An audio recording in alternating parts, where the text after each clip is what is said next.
I divorced my husband when I caught him with my best friend. Through fraudulent paperwork, they took everything I had. Broke, I went to my abandoned childhood home. There, I discovered a dusty suitcase labeled with my name, $70,000, a ticket, and a note. This is just travel money. The real inheritance awaits. Where are you watching from today? Drop your location in the comments below and hit that like and subscribe button. Let me tell you how a 62-year-old woman with arthritic knees and reading glasses learned to swing for the fences. 3 weeks ago, I was Margaret Maggie Thompson, devoted wife, PTA volunteer, and apparently the world's biggest fool. Today, I'm sitting in my childhood home in Millbrook, Ohio, population 847, staring at $70,000 in cash and wondering how the hell my dead grandmother knew this day would come. But I'm getting ahead of myself. Let me back up to the beginning, when I still believed promises meant something and thought my biggest problem was Marcus forgetting to replace the toilet paper roll. It started with a phone call from our bank on a Tuesday morning. The cheerful voice informed me that our mortgage payment had bounced. Weird, since I'd seen Marcus deposit his paycheck the day before. When I called Marcus at his insurance office, his secretary Linda said he was in meetings all day. Strange, considering Linda usually chatted my ear off about her cats. I drove to the bank myself, armed with our joint account information and growing suspicion. The teller, a sweet girl named Jessica, who'd processed my deposits for 15 years, looked uncomfortable as she pulled up our records. Mrs. Thompson, I'm sorry, but you're not listed as an authorized user on any of these accounts anymore. The words hit me like ice water. That's impossible. I opened this account with my husband in 1987. Jessica's eyes darted nervously. The account was restructured 6 months ago. Only Marcus Thompson has access now. 6 months ago. Right around the time Marcus started working late every Tuesday and Thursday.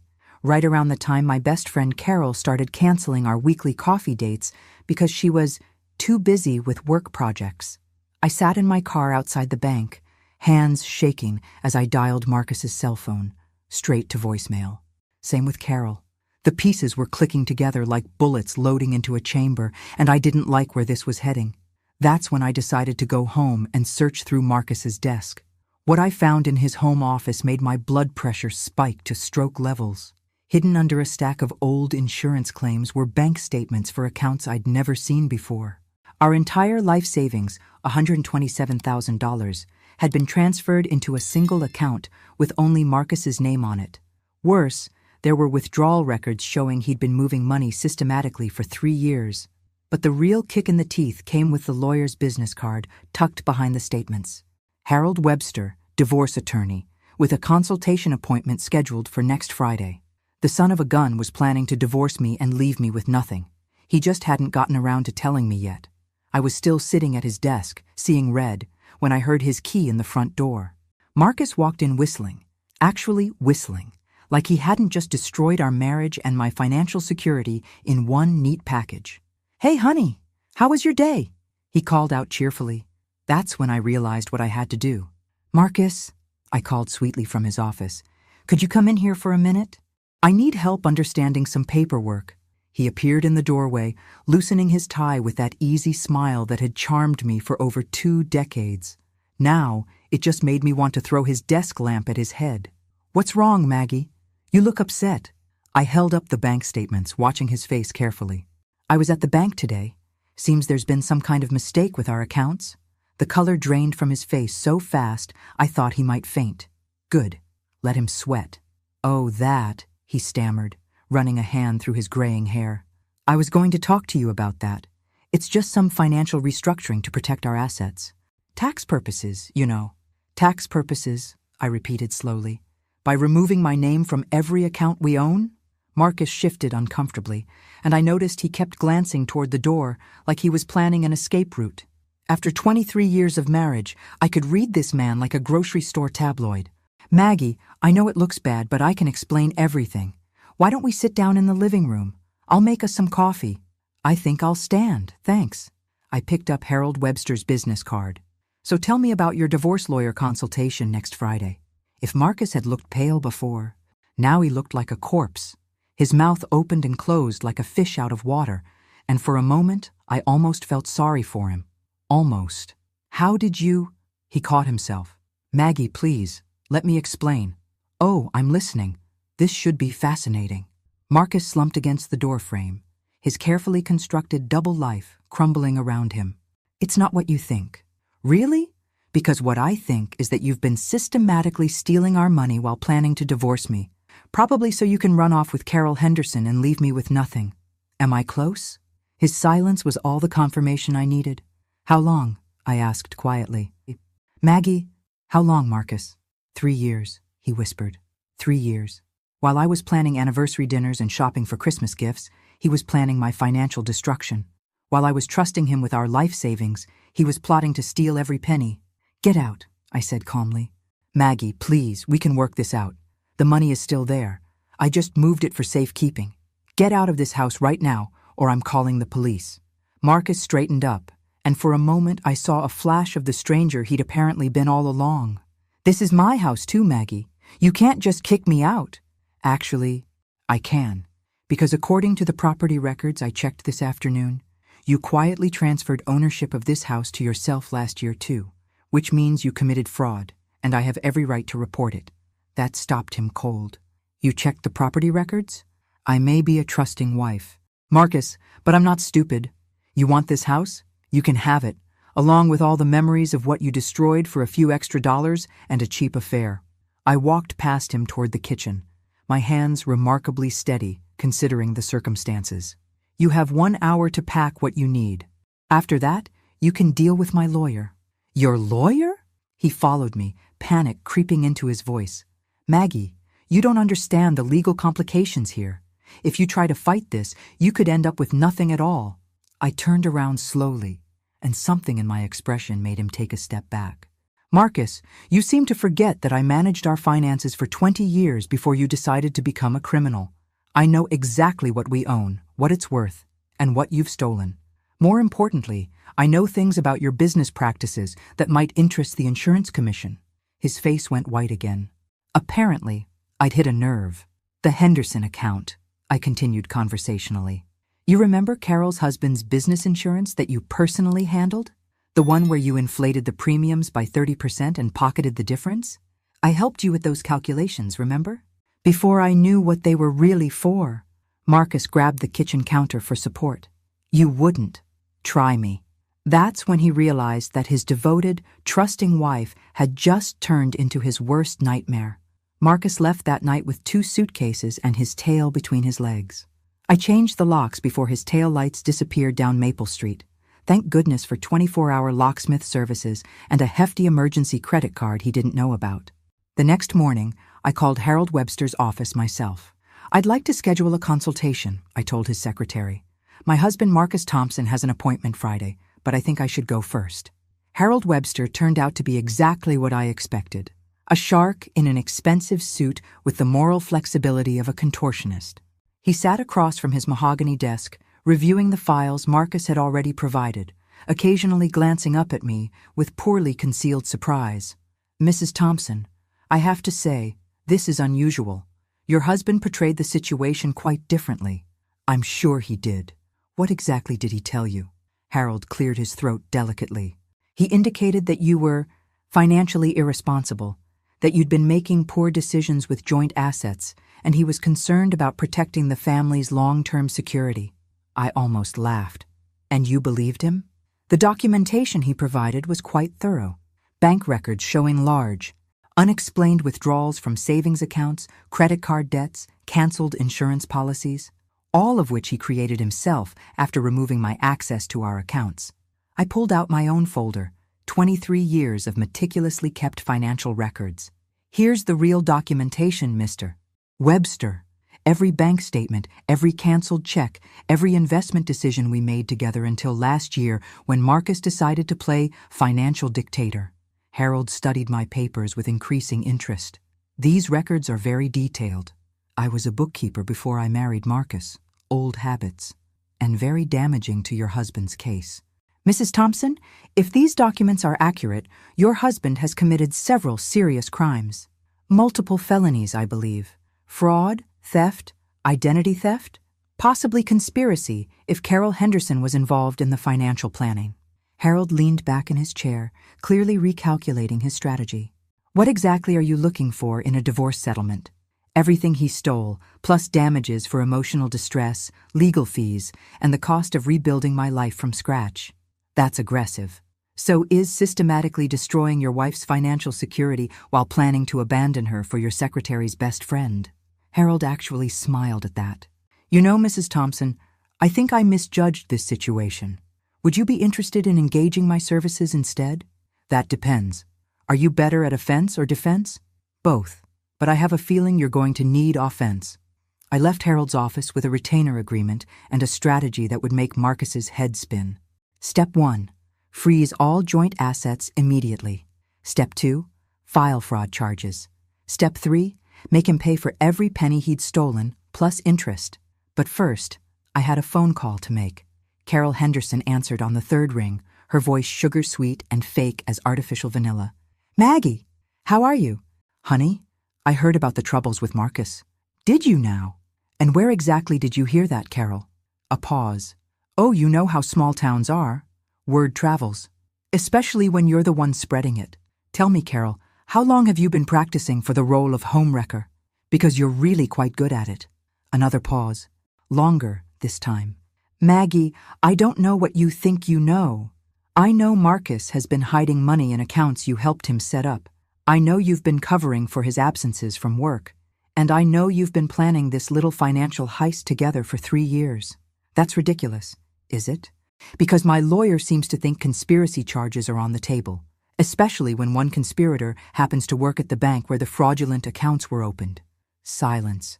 Interesting. Carol, honey, I continued in my sweetest voice, you might want to call your own lawyer. I have a feeling you're going to need one. I hung up before she could respond, feeling satisfied for the first time in weeks.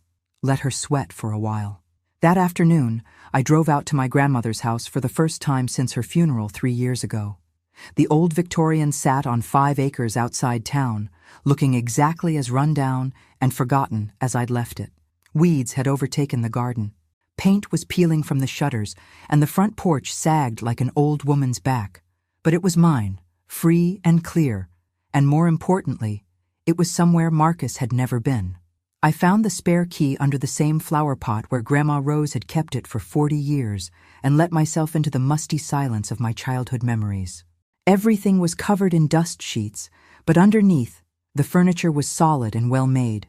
The bones of the house were good. That's when I found the suitcase. It was sitting on my grandmother's bed, ancient leather worn smooth with age, with a manila tag tied to the handle, in my grandmother's careful handwriting. For Margaret, when she needs it most. Inside were stacks of cash, neatly bundled and counted.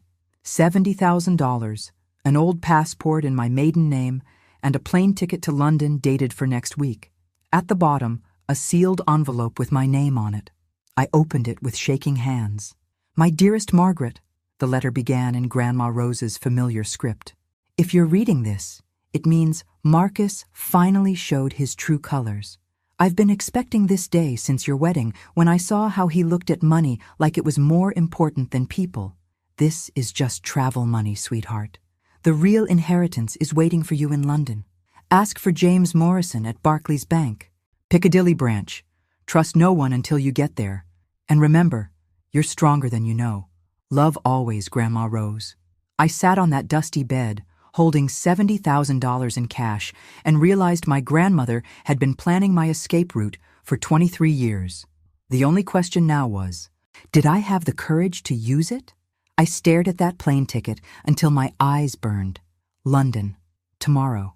A city I'd never visited, to meet a banker I'd never heard of, following instructions from a grandmother who'd been dead for 3 years, but apparently knew more about my future than I did. The smart thing would be to stay and fight Marcus through the courts, take him for everything he'd stolen, make him pay for the betrayal, rebuild my life in familiar territory. The safe thing would be to move into Grandma's house, get a job at the local diner, and live quietly on whatever scraps Harold Webster could salvage from the wreckage of my marriage. But as I sat in that dusty bedroom, holding a passport I didn't remember applying for and cash that shouldn't exist, I realized my grandmother hadn't raised me to do the smart thing or the safe thing. She'd raised me to do the right thing.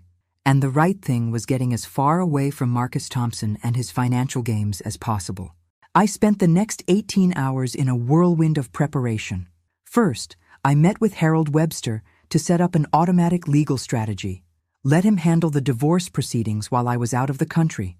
Keep Marcus and Carol tied up in depositions and court filings, make their lives as complicated as they'd made mine. "Are you sure about this international travel?" Harold asked, reviewing the power of attorney documents. "It might look like you're fleeing." "I'm not fleeing, I'm regrouping. There's a difference. And if your husband tries to claim abandonment, let him try. Hard to claim abandonment when he's the one who stole our life savings and moved in with his mistress." Harold smiled grimly. "Fair point. How long will you be gone?" "As long as it takes." I closed my bank accounts, packed 2 suitcases with everything that mattered, and left detailed instructions with Harold about handling the house sale. Marcus could have the mortgage payments, along with all the maintenance, taxes, and repairs that came with a 20-year-old suburban colonial that was falling apart at the seams. The hardest part was calling my sister Jenny in Portland. "You're doing what?" she shrieked when I explained my travel plans. "Maggie, have you lost your mind? You can't just fly to London based on some crazy letter from Grandma Rose." "Why not?" "Because you're 62 years old. You don't speak the language. You don't know anyone there. They speak English in London, Jenny, and I know James Morrison at Barclays Bank. You've never heard of James Morrison until yesterday. Details. This is insane, Maggie. Come stay with me instead. Portland's nice. You could get a job. Meet someone normal. Jenny, I've spent 23 years being safe and normal. Look how that turned out." There was a long pause. "You're really going to do this?" "I'm really going to do this." "Then I'm proud of you," she said quietly. "Scared out of my mind, but proud. Call me when you get there." I hung up feeling lighter than I had in months. The flight to London was my first time overseas, and I spent 8 hours alternating between terror and excitement. What if Grandma Rose had lost her mind in her final years? What if this James Morrison didn't exist? What if the whole thing was some elaborate practical joke from beyond the grave? But as the plane descended through gray clouds toward Heathrow Airport, I felt something I hadn't experienced in years: anticipation. For the first time in decades, I had no idea what was coming next, and I liked it. James Morrison turned out to be a distinguished man in his 70s, with silver hair and the kind of crisp British accent that made everything sound important. He met me in the marble lobby of Barclays Bank on Piccadilly, shook my hand warmly, and led me to a private office overlooking the busy London street. "Mrs. Thompson," he said, settling behind his desk with a thick file. "Rose spoke of you often over the years. She was very proud of you. You knew my grandmother well?" "We were colleagues." In a manner of speaking, Rose was quite the businesswoman in her younger days. "Did she never tell you about her import business?" I shook my head, realizing how little I'd actually known about Grandma Rose's life before she became my guardian. Rose built a considerable fortune importing textiles from India in the 1950s and 60s. Quite ahead of her time, really. When she retired, she invested very wisely. James opened the file. "She's left you quite an inheritance, Mrs. Thompson." "How much?" James smiled. £2.7 million. I'm pretty sure my heart stopped beating for a full 10 seconds. "That's impossible," I whispered. "Quite possible, I assure you. Rose was very specific about the conditions of the inheritance. You were to receive it only if your marriage ended badly, as she suspected it would. She felt Marcus was too interested in money to be trusted with it. £2.7 million. At current exchange rates, that was over $3 million, more money than I could spend in 10 lifetimes. There's more," James continued. "Rose also purchased a flat in Kensington in your name. It's been maintained and rented for income, but it's yours whenever you're ready to claim it. She bought me an apartment in London? A rather nice one, according to the property reports. 2 bedrooms, garden view, walking distance to Hyde Park. I sat in that banker's office, staring at financial documents that proved my grandmother had not only expected my husband to betray me, but had spent decades preparing for it. She'd created an entire escape route, money, housing, even a fake passport to get me out of the country if needed. "Why?" I asked finally. Why go to all this trouble? James leaned back in his chair, his expression growing serious. Rose told me a story once about your grandfather. How he tried to control her finances after they married. How she almost lost everything she'd worked for. She said she'd be damned if she'd watch her granddaughter make the same mistake. But she never told me any of this. She didn't want to poison your marriage if Marcus turned out to be a good man. But she also didn't want you to be defenseless if he turned out to be like your grandfather. I thought about Marcus, probably sitting in our old house right now, trying to figure out how to track me down and get his hands on what he thought was my limited divorce settlement. If only he knew what Grandma Rose had really left me. James, I said slowly, I think I'd like to see that apartment. The flat in Kensington was everything James had promised and more. 2 spacious bedrooms with high ceilings, original hardwood floors that gleamed in the afternoon sunlight, and French doors that opened onto a small garden bursting with roses and jasmine. It felt like a movie set, the kind of place where sophisticated people sipped tea and discussed literature. It felt nothing like the suburban house I'd shared with Marcus for 20 years. Mrs. Eleanor Whitfield, the property manager, handed me the keys with a warm smile. Your grandmother was a lovely woman, Mrs. Thompson. She visited every few months to check on the flat, always asked about the tenants, made sure everything was properly maintained. She came here regularly? Oh yes, for years. Said she wanted everything perfect for when her granddaughter finally came home. Home. It was a strange word to apply to a place I'd never seen before, but as I walked through the rooms, touching the furniture my grandmother had chosen, looking out at the garden she'd planned, it felt more like home than anywhere I'd lived in decades. That evening, I called Harold Webster from my new landline. Maggie, thank God. Marcus has been calling my office every hour, demanding to know where you are. What did you tell him? That you're unavailable for comment, and he should focus on explaining his financial crimes instead of tracking down his victims. How's the case going? Harold chuckled. Oh, it's going beautifully. Carol Henderson's bank records are fascinating reading. Turns out she helped Marcus set up 6 different accounts over 3 years, all designed to hide assets from you. Her supervisor was not pleased to learn one of his employees was facilitating fraud. She's been fired? Fired? Arrested and charged as an accessory. The bank is cooperating fully to avoid regulatory action. They've frozen all of Marcus's accounts and turned over every document we requested. I settled into the comfortable armchair by the window, watching London traffic stream past. And Marcus? Panicking. His lawyer called today trying to negotiate a settlement. Apparently your husband is claiming he moved the money to protect it from your irresponsible spending habits. Irresponsible spending habits? That's what he claims. Says you were running up credit card debts and making poor financial decisions. I almost laughed. In 23 years of marriage, my biggest financial indulgence had been buying premium coffee instead of the store brand. Harold, I want you to demand a full financial accounting going back 5 years. Every account, every transaction, every penny he's touched. And I want Carol Henderson's cooperation agreement to include testimony about her role in the conspiracy. Already in motion.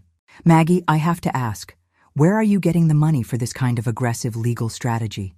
These depositions and financial investigations are expensive. Let's just say my grandmother left me better prepared than anyone imagined. How much better prepared? Well enough that I'm not worried about legal fees. Harold was quiet for a moment. Maggie, should I be preparing for a much larger settlement demand? Harold, I want you to take Marcus for everything he's worth, everything he stole, everything he hid, everything he thought he could get away with. And then I want punitive damages for pain and suffering. That's aggressive. So is systematically stealing your wife's financial security while planning to abandon her. Fair point.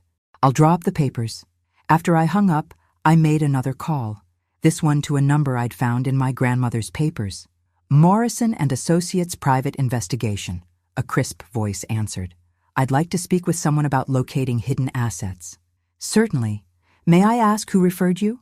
Rose Morrison recommended your services. There was a pause. Mrs. Thompson? Yes. We've been expecting your call for 3 years. Apparently, my grandmother's preparation had been even more thorough than I'd realized. Morrison and Associates, no relation to James Morrison at Barclays, despite the name, specialized in finding money that people tried to hide. International accounts, offshore trusts, shell companies, cryptocurrency wallets. If Marcus had been squirreling away money beyond what Harold had already found, they would find it. Your grandmother retained our services in advance, the investigator Patricia Cole explained when we met the next day. She wanted us ready to move immediately if you ever needed us. She thought Marcus was hiding more than just our joint accounts. She suspected he was the type of man who always kept an escape fund. Men like your husband rarely put all their eggs in one basket. Patricia had steel gray hair, sharp eyes, and the kind of professional demeanor that suggested she'd uncovered more than her share of financial secrets over the years. We'll need about 6 weeks for a comprehensive search, she continued. Bank records, property searches, business partnerships, investment accounts. If he's got money hidden, we'll find it. 6 weeks. 42 days to tear apart Marcus's financial life the way he'd torn apart mine. I spent those weeks exploring London like a tourist, but planning like a general. I visited museums and galleries, walked through Hyde Park, discovered tiny restaurants in hidden corners of the city. But I also met with investment advisors, real estate agents, and legal experts. If I was going to build a new life, I wanted it built on solid ground. The call from Patricia came on a rainy Thursday morning. Mrs. Thompson, I think you'll want to see this in person. I met her at a coffee shop in Covent Garden, where she spread documents across our table like a dealer shuffling cards. Your husband is more creative than we expected, she said without preamble.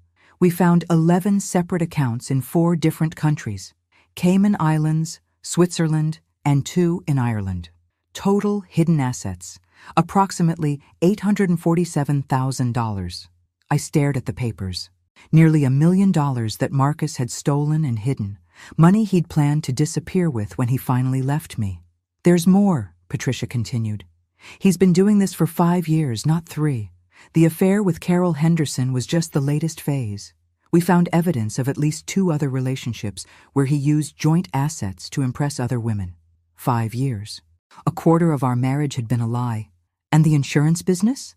Systematic fraud, inflated premiums, fabricated claims, kickbacks from preferred contractors. We estimate he's stolen over $200,000 from clients over the past 4 years. Patricia slid another document across the table. But this is the interesting part. Your husband has been planning to disappear for over a year.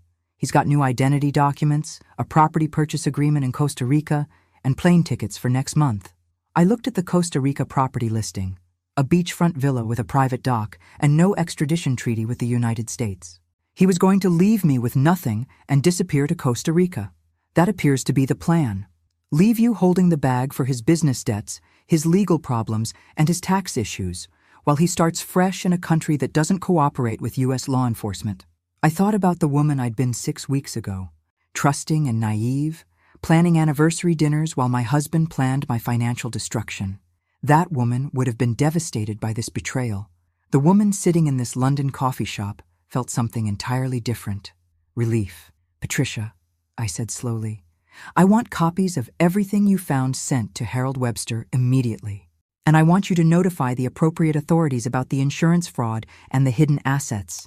The IRS will be very interested in those offshore accounts. I'm sure they will be. I walked home through the London rain, thinking about Marcus's carefully planned escape to Costa Rica. How long had he been laughing at me, playing the devoted husband while planning to leave me broke and alone? It didn't matter now, because Grandma Rose had planned better than he had. And tomorrow, Harold Webster was going to destroy him. The phone rang at 6 a.m. London time, midnight in Ohio. Harold Webster's voice was practically vibrating with excitement. Maggie, you need to know what's happening here. Marcus showed up at my office this morning with his lawyer, demanding to know your location and insisting on an immediate settlement conference. I propped myself up in bed, reaching for the cup of tea I'd learned to keep on my nightstand. What did you tell him? That his client was in no position to make demands, considering the new evidence we'd received. When I started reading from Patricia's report about the Cayman Islands accounts, his lawyer actually went pale. How pale are we talking? Vampire pale. Dead fish pale. Marcus started sweating so much I thought we'd need to call an ambulance. I smiled, sipping my tea and watching the London dawn creep across my bedroom ceiling. Did he try to explain the hidden accounts? Oh, he tried. Said they were investment vehicles for your mutual benefit, that he was planning to surprise you with the returns. His lawyer kept kicking him under the table to shut him up. And the Costa Rica property? That's when things got really interesting. Marcus claims he was buying it as a vacation home for your retirement. When I mentioned the fake identity documents, his lawyer stood up and said they needed to reschedule. How soon until the authorities get involved? The IRS is already moving. They raided his office yesterday afternoon, seized all his computers and files. The insurance commission suspended his license pending investigation, and the local police want to interview him about the fraud charges. I set down my teacup, feeling a deep satisfaction settle in my chest. Is he still with Carol? Not anymore. She threw him out when she got arrested. He's living in a motel on Route 9, driving that old pickup truck since the BMW was seized as a potential asset. Marcus in a motel, driving his 15-year-old truck, watching his carefully constructed life collapse in real time. 6 weeks ago, that image would have broken my heart. Now it just seemed like justice. Harold, what are our chances of getting everything back? Everything. Plus damages, plus interest, plus legal fees. Maggie, when this is over, Marcus Thompson is going to owe you money. After I hung up, I called James Morrison at Barclays. I think it's time to start making some investments. Excellent. Did you have anything particular in mind? I want to buy my grandmother's old house back. The one in Ohio? The one Marcus is probably going to lose in the divorce settlement. I want to purchase it at market value and turn it into something useful. Such as? I thought about my grandmother's letter, about the women she'd known who'd lost everything to controlling husbands. A shelter for women getting out of bad marriages who need a safe place to rebuild their lives. A worthy cause. I'll have our property acquisition team handle the details. And James? I want to do it anonymously. Marcus doesn't need to know who's buying his precious house until after the sale is final. I understand completely. That afternoon, I walked through Kensington Gardens, thinking about the life I was building. At 62, most people would say I was too old to start over. Too old to live in a foreign country, too old to learn new ways of doing things, too old to risk everything on an uncertain future. Those people had never met my grandmother. My phone rang as I sat by the Diana Memorial, watching tourists take pictures and children feed the ducks. Maggie? It was Jenny, calling from Portland. I just heard the most amazing thing from Mom's old neighbor in Millbrook. Is it true that Marcus is living in a motel? It's true. And that the FBI raided his office? IRS, but close enough. Holy crap, Maggie. What did you do to him? I stopped letting him steal from me. The whole town is talking about it. Apparently, Carol Henderson is telling everyone who'll listen that you hired international criminals to frame them. I laughed out loud, startling a nearby pigeon. International criminals? That's her story. She's claiming you disappeared to Europe to hire mob lawyers who specialize in destroying innocent small businessmen. Well, she's half right. I did disappear to Europe. Maggie, where exactly are you? I looked around at the manicured gardens, the elegant buildings, the ordered beauty of my new neighborhood. I'm home, Jenny. For the first time in 23 years, I'm home. That doesn't answer my question. Yes, it does. The next week brought a steady stream of updates from Harold. Marcus had been formally charged with insurance fraud, tax evasion, and conspiracy. Carol had agreed to testify against him in exchange for a reduced sentence. The divorce proceedings were moving forward with Marcus offering increasingly desperate settlement proposals. He's willing to give you everything, Harold reported. The house, both cars, all the legitimate assets, plus $50,000 in damages. What about the hidden money? He claims that's tied up in legal proceedings and can't be touched. Counteroffer. Everything he stole, everything he hid, everything he owns, plus $200,000 in punitive damages, plus all legal fees, plus a public apology in the Millbrook Gazette. A public apology? I want everyone in town to know exactly what kind of man Marcus Thompson really is. He'll never agree to that. Then we'll see him in court. But Marcus didn't want to go to court. 2 days later, Harold called with news that surprised even me. He's accepted everything except the public apology, claims it would destroy his reputation in the community. His reputation is already destroyed. Tell him he can choose between a public apology or a very public trial where all his crimes get aired in open court. And if he still refuses? Then we go to trial and let a jury decide how much his betrayal was worth. Marcus caved the next day. The apology ran in the Millbrook Gazette the following week, a full-page ad that Harold had written and I had approved. I, Marcus Thompson, publicly apologized to my wife Margaret Thompson for my unconscionable behavior during our marriage. I stole money from our joint accounts, hid assets in offshore accounts, committed insurance fraud using my position as a licensed agent, and betrayed my marriage vows by conducting multiple affairs. Margaret Thompson was an exemplary wife who deserved none of the pain and financial abuse I inflicted upon her. I accept full responsibility for the destruction of our marriage and the crimes I committed. Anyone considering doing business with me should be aware that I am currently under federal investigation for tax evasion and insurance fraud. Jenny called me that evening, laughing so hard she could barely speak. Maggie, you evil genius, do you know what you've done? Marcus can never show his face in Millbrook again. Every person in town has read that apology. They're talking about framing copies and hanging them in the diner. Good. Let them remember what happens when men think they can steal from their wives without consequences. I'm so proud of you I could burst. When are you coming home? I looked out my window at the London street below, at the life I was building brick by brick. I am home, Jenny. But when are you coming back to visit? Soon, I promised. I have a house to renovate and a shelter to build. The call came on a Tuesday morning while I was reading the Financial Times and eating toast with proper British jam. Harold Webster's voice was tight with barely controlled excitement. Maggie, you're not going to believe this. The FBI just arrested Marcus. I set down my newspaper carefully. For the insurance fraud? That, plus money laundering, tax evasion, and conspiracy to commit wire fraud. Turns out your ex-husband was more creative than we thought. How creative? Remember those client accounts he was skimming from? He wasn't just inflating premiums. He was creating fake policies for non-existent clients, then filing fake claims and pocketing the payouts. The insurance company estimates he stole over $400,000 over 5 years. $400,000. On top of the $1 million he'd hidden offshore and the money he'd stolen from our accounts. My ex-husband had been running a one-man crime syndicate. What about Carol? Singing like a canary. She provided detailed records of every transaction, every fake account, every forged document. Her lawyer negotiated immunity in exchange for complete cooperation. And Marcus? Facing 20 to 30 years in federal prison. I should have felt triumphant. Instead, I felt something closer to pity. Marcus had destroyed his life for money he would never get to spend, running schemes that were doomed to collapse the moment someone started asking the right questions. Harold, what happens to the settlement now? It stands. All the assets we recovered are legally yours. Plus the punitive damages. Marcus signed everything before he was arrested. How much? Final tally? $1.4 million, plus the house, plus his legitimate business assets. Maggie, you're officially a millionaire. A millionaire twice over, actually, counting my grandmother's inheritance. But Harold didn't need to know that. There's one more thing, Harold continued. Marcus wants to see you. Absolutely not.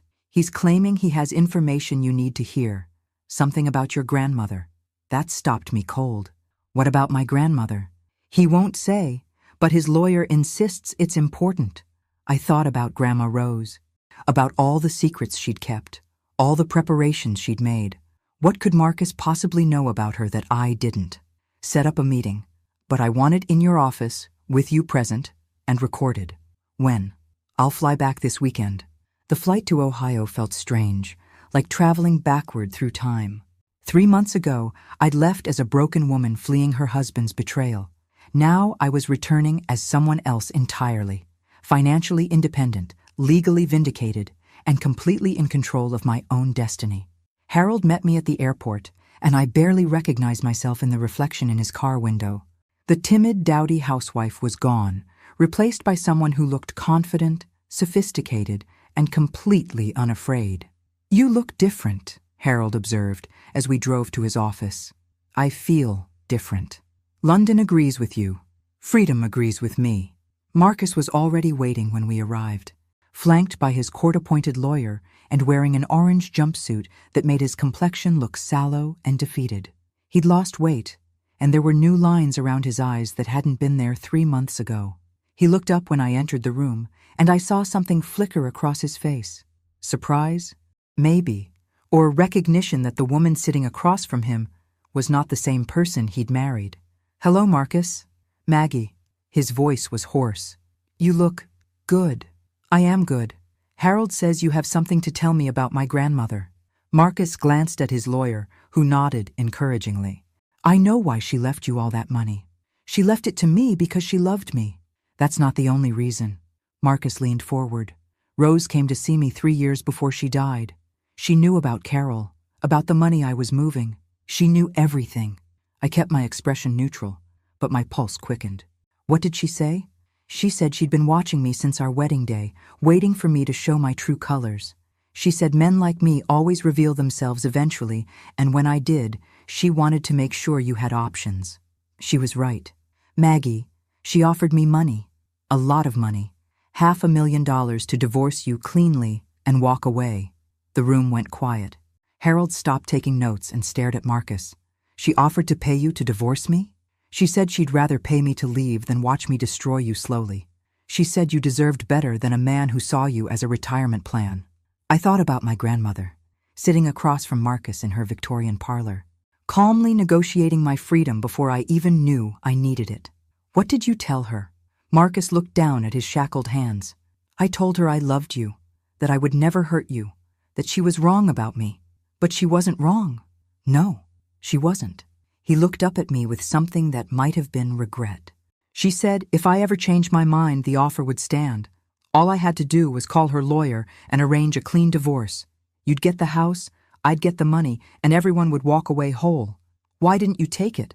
"Because I thought I was smarter than she was. I thought I could have it all. You, your trust, and all the money I could steal. I thought I could play the game better than she could." Harold was scribbling furiously. "This explains some things about your grandmother's estate planning."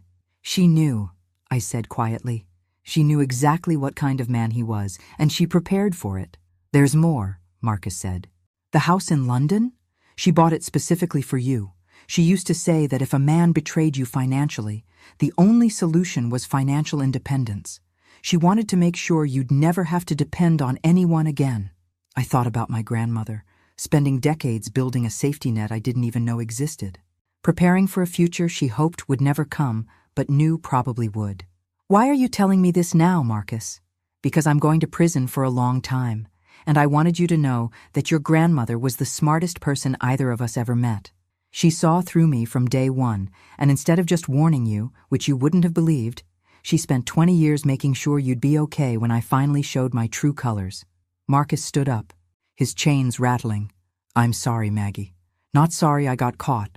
Sorry I was the kind of man who needed to be caught." His lawyer led him away, and Harold and I sat in silence for several minutes. "Your grandmother was remarkable," Harold finally said. "She was." I wiped away tears I hadn't realized I was shedding. "She saved my life before I even knew it needed saving." What now? I thought about the life waiting for me in London, about the money that would let me help other women the way my grandmother had helped me, about the house I was buying back from Marcus's creditors, the shelter I was planning to build. Now I go home and finish what she started. 6 months later, I stood in the living room of my childhood home, watching construction workers install new windows and update the electrical system. The Victorian mansion was being transformed from a neglected relic into something beautiful and functional, a haven for women rebuilding their lives after financial abuse. Jenny had flown in from Portland to help with the project, and she was currently directing the installation of a new kitchen with the efficiency of a general commanding troops. "The contractor says we'll be ready for residents by Christmas," she called out, consulting the tablet where she'd been tracking our progress. "That's ahead of schedule." "Good. I want to open with a celebration that would make Grandma Rose proud." The Rose Morrison Center for Financial Independence was going to be more than just a shelter. Working with lawyers, accountants, and social workers, we designed a program that would provide not just temporary housing, but financial education, legal support, and job training for women escaping financially abusive relationships. "Mrs. Thompson?" The construction foreman appeared in the doorway, hard hat in hand. "We found something behind the walls in the master bedroom you might want to see." I followed him upstairs to what had been my grandmother's room, where workers had exposed the original brick wall during the renovation. Built into the bricks was a small safe I'd never known existed. "Can you open it?" "Already did." The combination was taped to the back. He handed me a manila envelope that had been sealed inside. I opened it carefully, half expecting another surprise inheritance. Instead, I found photographs and documents that told a story I'd never heard. The pictures showed my grandmother as a young woman standing outside a textile factory with a group of other women. They looked determined, professional, and completely in charge. The documents were business licenses, partnership agreements, and financial statements from Rose Morrison Imports. At the bottom of the envelope was a letter addressed to me, dated just 2 weeks before my grandmother's death. "My dearest Margaret," it began. "If you're reading this, it means you've started the center and the construction workers have done their job. I had this safe built specifically for this moment because I wanted you to know the whole story. The women in these photographs were my business partners in 1955. We started Rose Morrison Imports because banks wouldn't lend money to unmarried women, and married women couldn't open businesses without their husband's permission. So we pooled our resources and created our own opportunities. 3 of these women lost everything when their husbands found out about their secret business profits and took control of their assets. That's when I learned that financial independence isn't just about making money. It's about protecting it from people who think they have a right to take it. I want you to know that every woman who walks through the doors of this house is following in the footsteps of women who've been fighting for financial freedom for generations.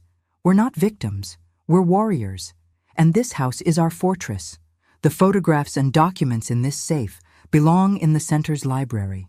Let the women who come here know they're part of a long tradition of refusing to be financial prisoners.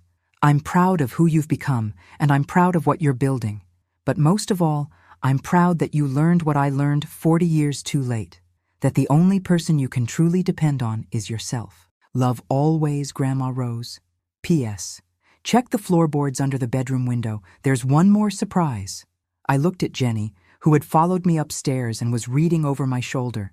She really thought of everything, didn't she? Everything. I knelt down by the bedroom window, running my hands over the floorboards until I found one that felt different from the others. It lifted easily, revealing another small compartment. Inside was a simple wooden box containing my grandmother's jewelry, pieces I remembered her wearing when I was a child. But there was also something I'd never seen before, a gold locket with a photograph of all the women from the textile factory. On the back, engraved in my grandmother's careful script, "Financial Independence, 1955 forever. She's been planning this for 70 years, I whispered.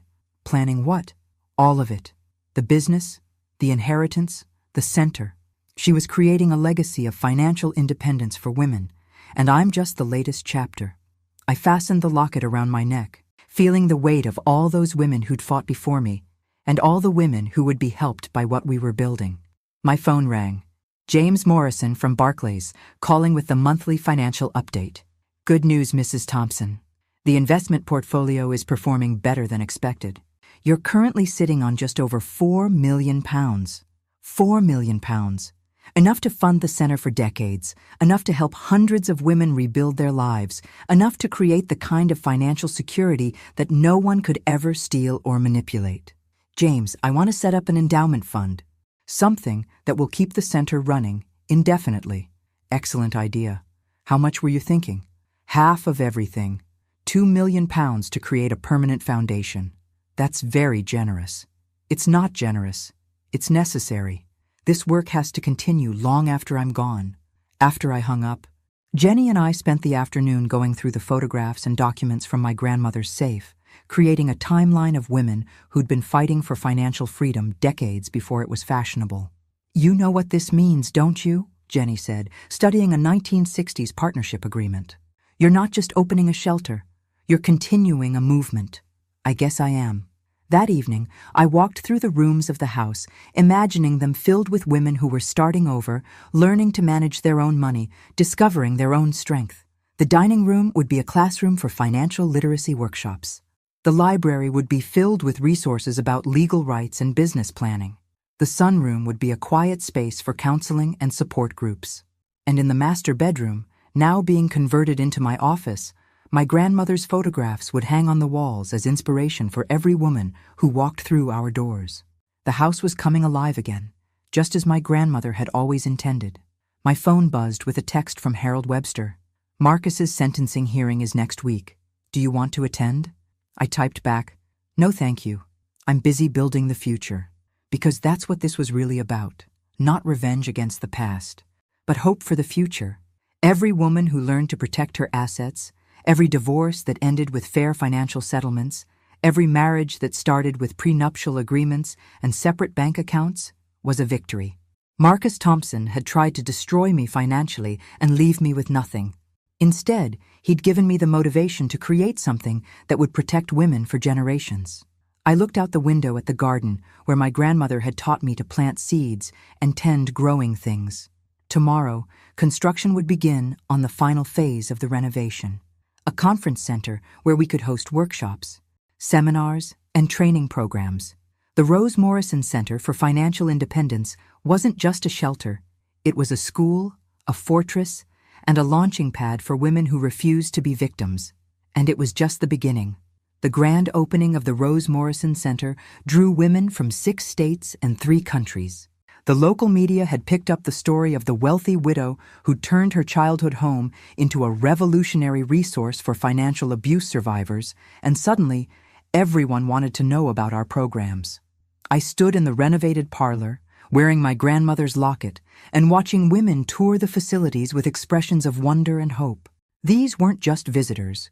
They were future residents, volunteer supporters, and professional allies who understood that financial abuse was often the most devastating and least discussed form of domestic violence.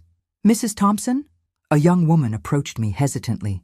She looked to be in her 30s, well-dressed, but with the haunted eyes I'd learned to recognize. "I'm Sarah Mitchell.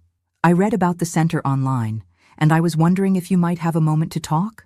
I led her to the quiet alcove we'd created in what used to be my grandmother's sewing room.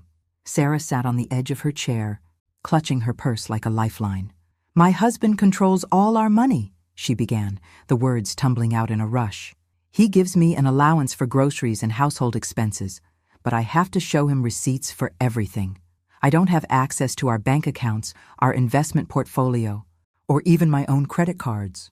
"How long has this been going on?" 15 years. It started gradually after we married. He said he was better with numbers, that I shouldn't worry about financial matters.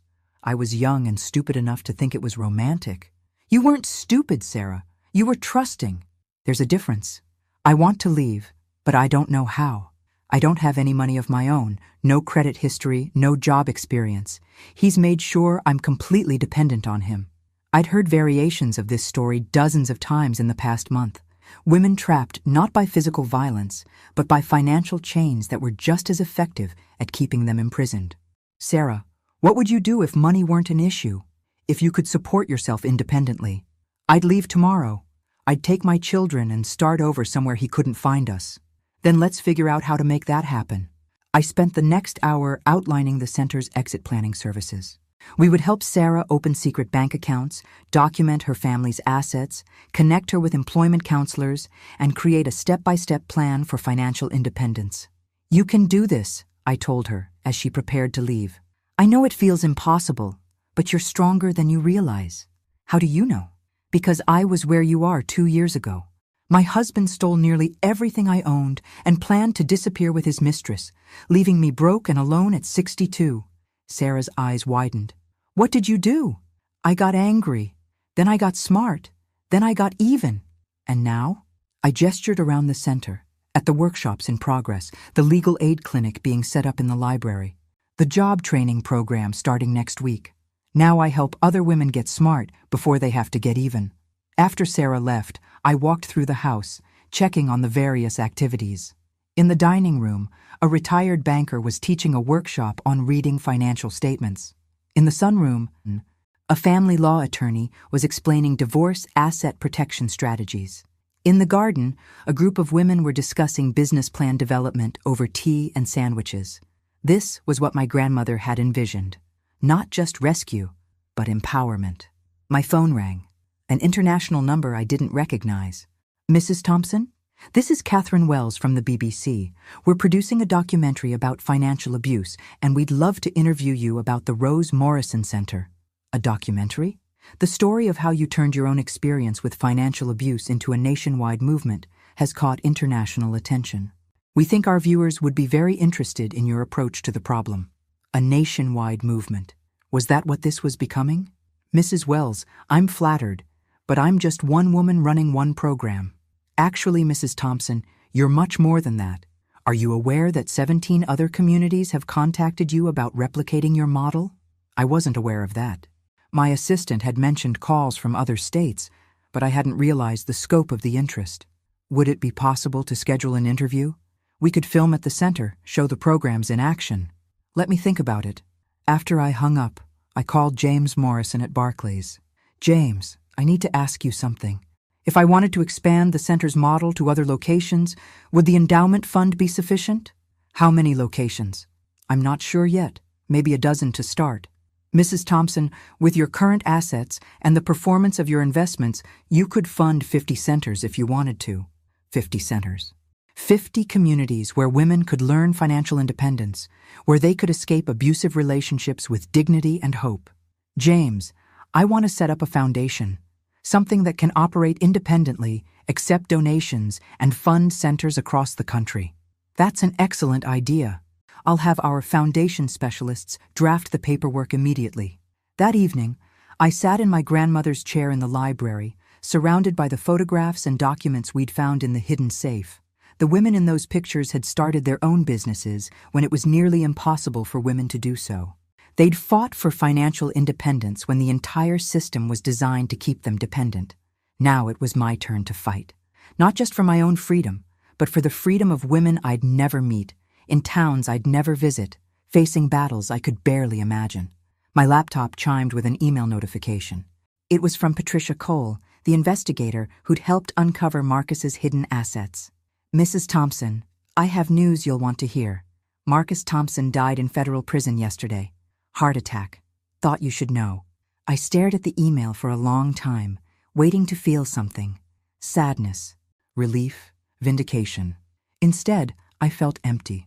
Marcus had destroyed his life for money he'd never gotten to spend, running schemes that had ultimately led to his death in a federal prison cell. He'd lost everything. His freedom, his health, his life, while I'd gained everything he'd tried to steal from me, and more.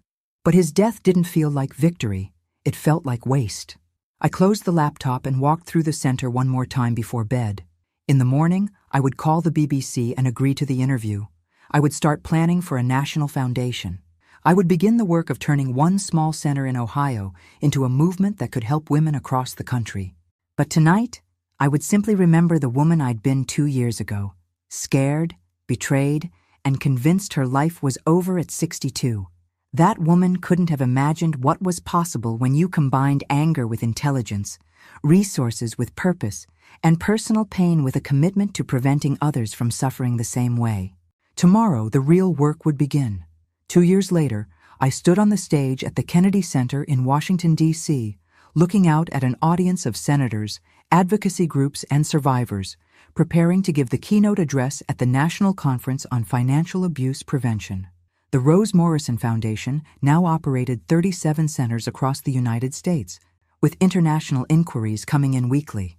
We'd helped over 2,000 women achieve financial independence, trained hundreds of professionals to recognize financial abuse, and lobbied successfully for new laws protecting victims' rights to hidden assets.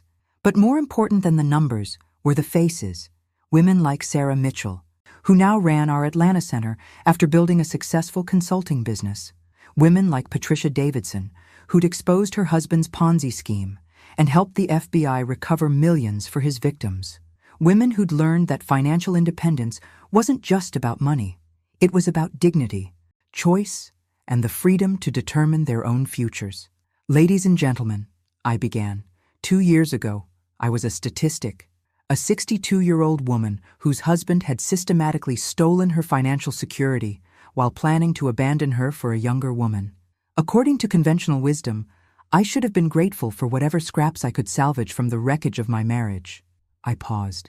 looking out at the audience of powerful people who were finally taking financial abuse seriously.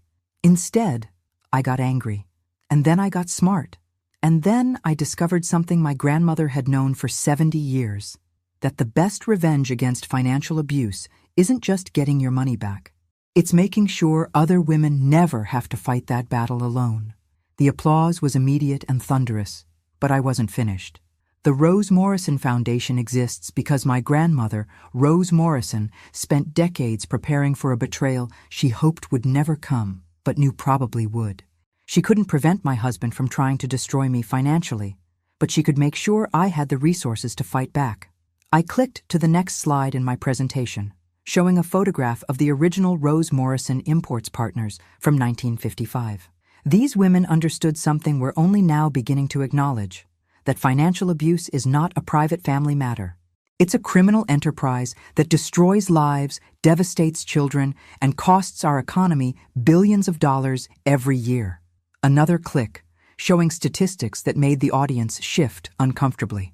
99% of domestic violence cases involve financial abuse.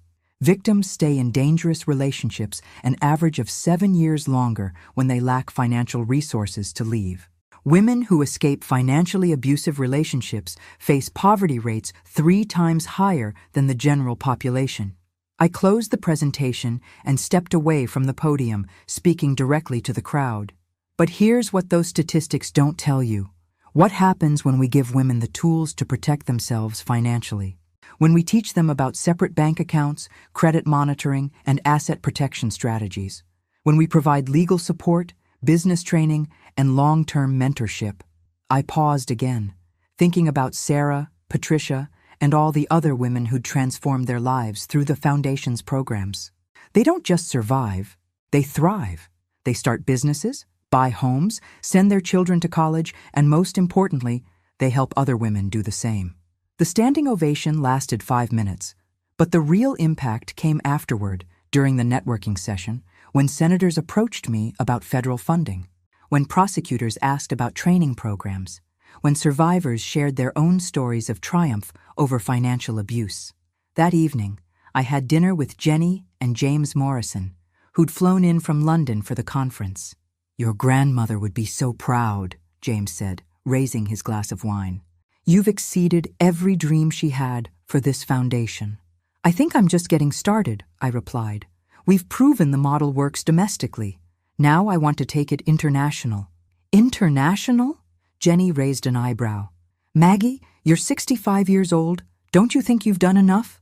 I thought about all the emails I received from women in other countries, describing financial abuse that made American cases look simple by comparison. Women in cultures where they couldn't own property, open bank accounts, or work outside the home without male permission. "Jenny, my grandmother was fighting financial abuse for 70 years. I've barely gotten started." James smiled. "What did you have in mind?"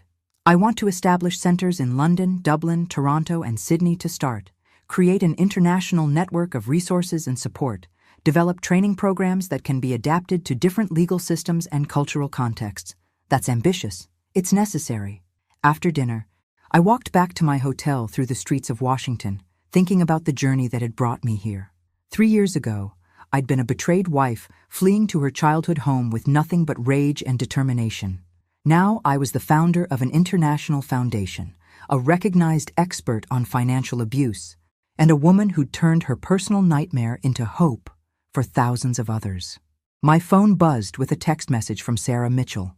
"Just helped our 100th client at the Atlanta Center. She's opening her own accounting firm next month. Thank you for showing us what's possible." I smiled, thinking about that terrified woman who'd approached me at the center's grand opening, convinced she was trapped forever in a financially abusive marriage. Now she was helping other women discover their own strength and independence. That's what the foundation was really about. Not rescue, but transformation. Not charity, but empowerment. Not victims, but warriors. I reached my hotel and took the elevator to my suite, looking forward to tomorrow's meetings with international advocacy groups. There was so much work still to do, so many women who needed to know that financial independence was possible at any age, in any circumstances. Before bed, I called the London flat that was still technically my primary residence, checking my answering machine for messages. Among the usual business calls was one that made me smile.